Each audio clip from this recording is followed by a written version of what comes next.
नमस्कार। टुडे समाचार में अपने सब पुटे के स्वागत है। हम सपना समाचार शुरू करी।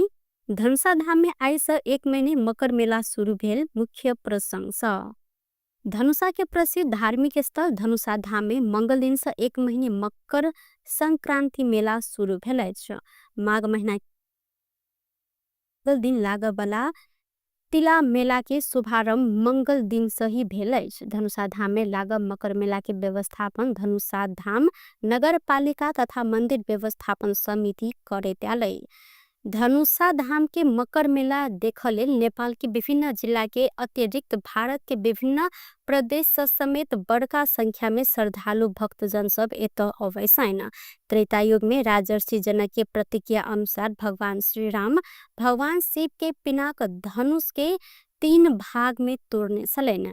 3 टुकड़ा भेल मध्य एकटा पाताल एकटा आकाश आ तेसर धनुषा के धनुषा धाम में खसल विश्वास रहल अछि। धनुषा धाम में धनुष के आकार जेहन देखल जाय वाला अलौकिक धातु समेत अखन धरि रहल आ ई धातुए भगवान शिव के पिनाक धनुष रहल। धार्मिक मान्यता रहल कारण से तिला संक्रांति के मेला में धनुष के दर्शन करबाक लेल लाखों भक्तजन सब धनुषा धाम पहुँचे छथि। माघे संक्रांति के अवसर में प्रत्येक वर्ष जेहन एहि वर्ष से हो जनकपुर धाम में खिचड़ी भोज कैल गेल अछि। जनकपुर धाम के जानकी चौक स्थित अंगराज सर अर्थात अरगजा पोखर के डील में खिचड़ी भोज के आयोजना कैल गेलै। जानकी मंदिर कात में रहल जानकी चौक के स्थानीय युवा तथा व्यापारी सब खिचड़ी भोज के आयोजना केने छनि। भाईचारा आ संस्कृति के बचेबाक लेल विगत 13 वर्ष एहि भोज के आयोजना होइत आयल स्थानीय युवा वीरेंद्र कर्ण जानकारी दिलथि। म यहाँको अब स्थानीय होइन र यहाँ खास हामी हेर्नुहोस् यसमा यो माघे यो 10औं वर्षदेखि हामी यो सांस्कृतिक यो माघे संक्रान्तिको दिन एउटा यो खिचडी भोजको आयोजना गर्ने गर्छौँ। खास गरी यो माघे संक्रान्तिको दिन किन गरिन्छ भने यसमा खिचडी दिनको लागि अथवा तरुल अरू अझै कुना कुना खानाले शरीरलाई हाम्रो टेम्परेचर मेन्टेन गर्न लागि शरीरलाई गर्मी गर्नको लागि र आजको दिन खास गरेर यो भोज हामी यसलाई प्रत्येक वर्ष गर्ने गरेछौँ र यसमा हामी यसलाई धर्म र संस्कृतिसँग पनि जोडेको छौँ। यसलाई यो भोजमा खास के हुन्छ हामी कुनै औपचारिक कार्यक्रम पनि राख्दैनौँ। हामी सबै समुदायलाई एउटै फ्लोरमा राखेर एउटा यो भोजको सामूहिक भोजको आयोजना गर्नेछौँ। यसमा हामी कुनै जात धर्म कुनै पार्टी विशेष केही हुँदैन। हेर्नुहुन्छ होला सबजना एउटै भूमिमा बसेर एउटै फ्लोरमा बसेर नै खाँदै हुनुहुन्छ। यसको मुख्य उद्देश्य त्यही हो, हाम्रो धर्म हाम्रो संस्कृति कुनै भेदभाव नहोस् भनेर यसको खास यो पनि हो। भोज में खिचड़ी पापड़ अचार दही चीनी घिउ सहित के परिकार के व्यवस्था कैल गेल छल। भोज में विभिन्न राजनीतिक दलक नेता उद्योगी व्यापारी स्थानीय संचारकर्मी तथा समाज सेवी सबक समेत उपस्थिति देखल गेल अछि। जार पड़ल संगे धनुषा जिला के विभिन्न स्थान में जरना वितरण कैल गेलै। डिवीजन 1 कार्यालय धनुषा द्वारा जनकपुर धाम आ धनुषा के ग्रामीण क्षेत्र में जरना वितरण केलक अछि। वन के डीएफओ विनोद सिंह के नेतृत्व में जरना वितरण के साथ ही ठाम ठाम में आग बारह व्यवस्था समेत कैल गेलै, जाके कारण तराई के जिला समेत दर्जनों व्यक्ति सबके मृत्यु समेत भ चुकल अछि। मृत्यु के रोकबाक लेल सावधानी सब समेत अपनाब संगे एहि क्रम में कतौ डिवीजन कार्यालय तो कतौ स्थानीय निकाय सब द्वारा जरना के व्यवस्था कैल गेल अछि। जिला प्रहरी कार्यालय सर्लाही अपहृत 15 वर्षक भारतीय बालक के सफल उद्धार करते 3 गोटे अभियुक्त के नियंत्रण में लेनी अछि। पुष 28 गते करीब 1 बजे के समय में भारतीय बालक के बंधक बनाकर रखने सूचना के आधार में अभियुक्त सबके नियंत्रण में लैत ब्रह्मपुरी गांव पालिका 4 स्थित भारतीय सीमा क्षेत्र से उद्धार कैल गेल अछि।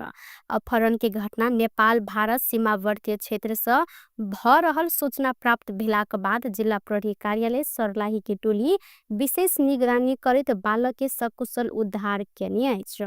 एम्हर नियंत्रण में लेल गेल ब्रह्मपुरी गाउँपालिका 4 रहनिहार रामजी शाह, वह ठामक विक्रम पासवान आ भारत बिहार मुसहरनिया रहनिहार प्रवचन शाह रहल जिला प्रहरी कार्यालय सर्लाही जानकारी देलक अछि।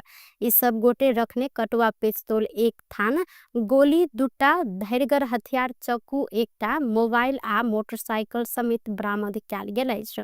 नियंत्रण में लेल गेल अभियुक्त सब ऊपर थप अनुसंधान के लेल सर्लाही जिला अदालत सँ 7 दिन के म्याद थप करबैत अनुसंधान भ रहल अछि। जिला प्रहरी कार्यालय सर्लाही के प्रवक्ता डीएसपी दीपक श्रेष्ठ बालक के सकुशल उद्धार करबाक लेल प्रहरी के लेल बड़का उपलब्धि समेत रहल कहैत घटना में संलग्न व्यक्ति सबके कानूनी दायरा में आन प्रहरी प्रतिबद्ध समेत रहल जानकारी करौलैन। 2081 साल के माध्यमिक शिक्षा परीक्षा एसईई आगामी चैत्र 7 गते से शुरू होबे लागल अछि। राष्ट्रीय परीक्षा बोर्ड परीक्षा नियंत्रण कार्यालय सानोठिमी भरतपुर आय तालिका सार्वजनिक करत चैत्र 7 गते से परीक्षा शुरू होब जानकारी करौनी। तालिका अनुसार चैत्र 7 गते शुरू होब परीक्षा 19 गते धरि संचालन हैत। परीक्षा के समय भिनसर 8 बजे से दिनक 11 बजे धरि अछि। एहना परीक्षा तालिका अनुसार पहिल दिन चैत्र 7 गते अनिवार्य अंग्रेजी, 8 गते अनिवार्य नेपाली, चैत्र 10 गते अनिवार्य गणित आ 12 गते अनिवार्य विज्ञानक विषय के परीक्षा रहल अछि। मधेश केंद्रित राजनीतिक दल सब संविधान संशोधन में साझा धारणा बनाकर आगा बढ़ सहमति केलक अछि।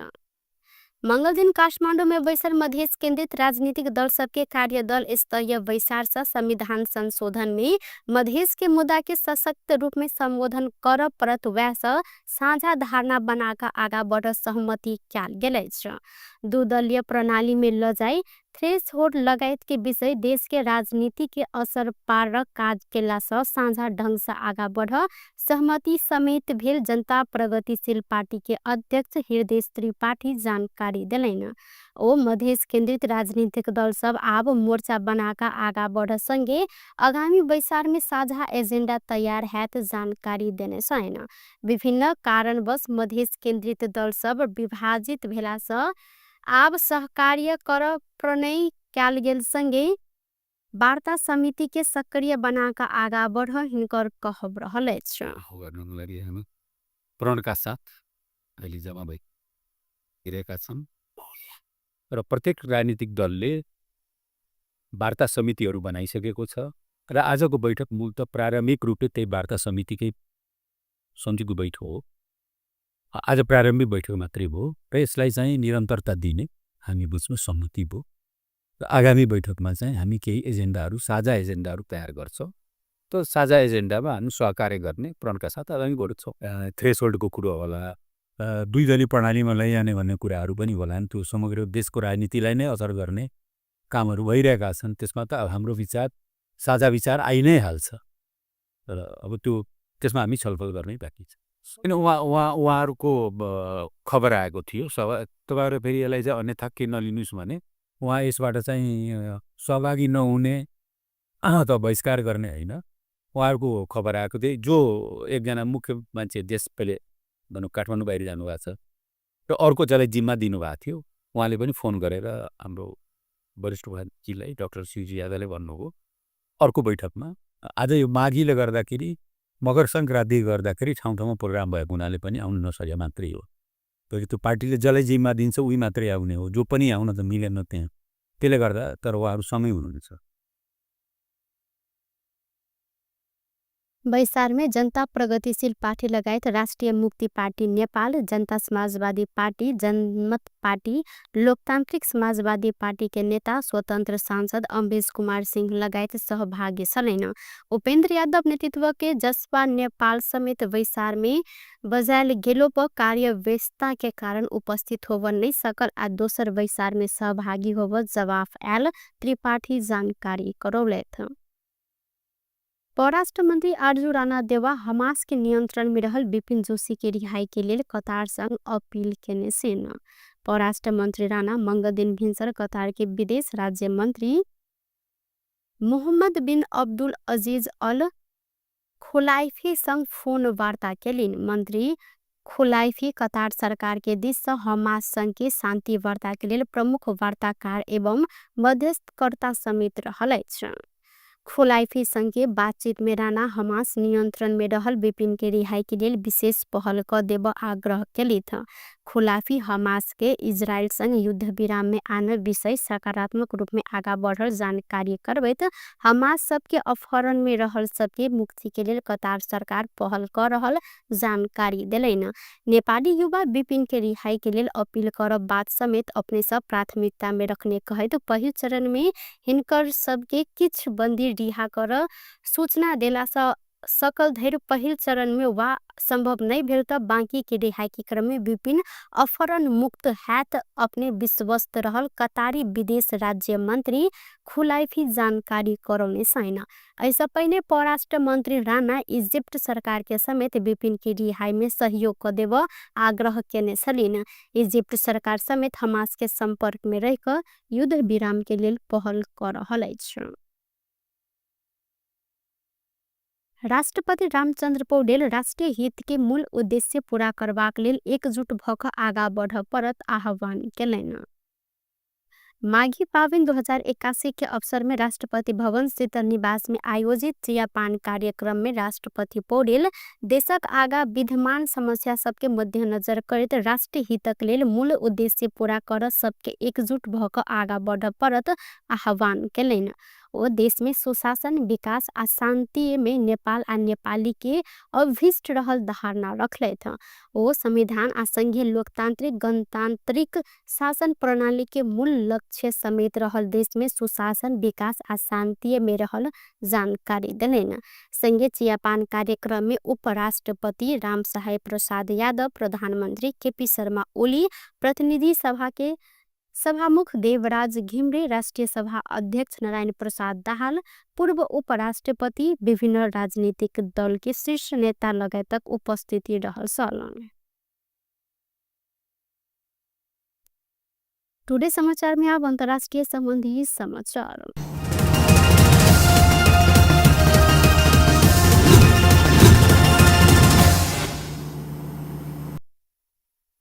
भारत के उत्तर प्रदेश प्रांत में रहल प्रयागराज में कुंभ मेला शुरू भेल अछि। भारतीय संचार माध्यम सबके अनुसार ये कुंभ मेला महाशिवरात्रि के दिन अर्थात फरवरी 26 में समापन हैत। कुंभ मेला के डीआईजी वैभव कृष्ण आस्था के एहि संगम में करीब करोड़ों श्रद्धालु भक्तजन सब डुबकी लगायत जानकारी दिलेन। उत्तर प्रदेश सरकार एहि बेर कुंभ में 40 करोड़ श्रद्धालु सहभागी हैत दावी केलक अछि। बेस त टुडे समाचार अखन के लेल एतबा। पुनः दोसर समाचार लग उपस्थित हवेटा करब तखन धरि के लेल हम सपना विदा मांगी छी। देखते रही टीवी टुडे जनकपुर। नमस्कार।